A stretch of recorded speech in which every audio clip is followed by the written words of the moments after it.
Yo, what's going on? Happy Wednesday, good people. You already know who it is.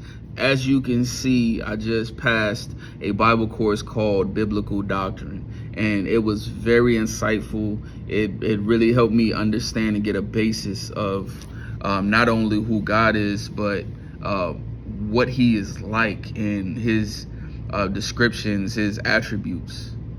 God is perfect. So I just wanted to give you a little rundown on the 9 descriptions of what God is like. Number 1, God's nature and form is that of spirit. God is not he's not made out of flesh. He's not an inanimate object. He's not a statue made out of wood or stone. He is spirit. Now, he did come down in flesh as Jesus Christ, but God is spirit in his purest essence. God doesn't have a body, but he did I talked about this. He revealed himself in physical form. In the Old Testament, he was a burning bush.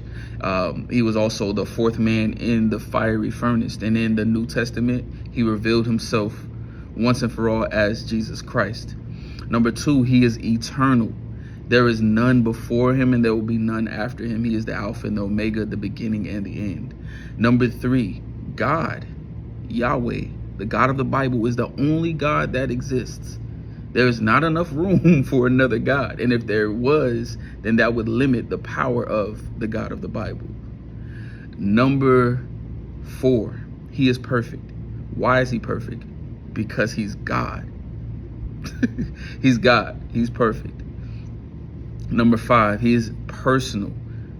And when we say he is personal, that means that he has emotions, he has feelings, he has intelligence, he is wisdom, and he has a will, and he has a will for us to fulfill according to his just and perfect will. Number 6, God is distinct from his creation. We walk around a lot and we like to talk about the universe and the vibrations and the frequencies and all of those things. And none of those things are God. God created the universe.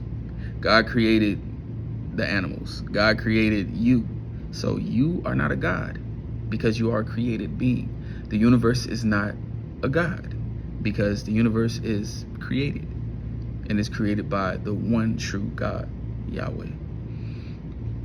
Number 7, God isn't like us, but we are like him. This reiterates again the point previous to this. We are not God.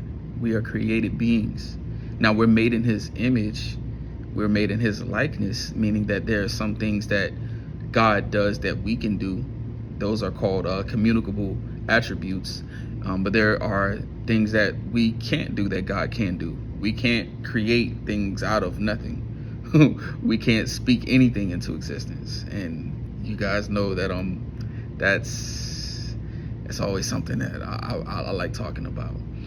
Number 8, God is involved in the work of the universe. He's not the universe, but he works in the universe and outside of the universe. What does that mean?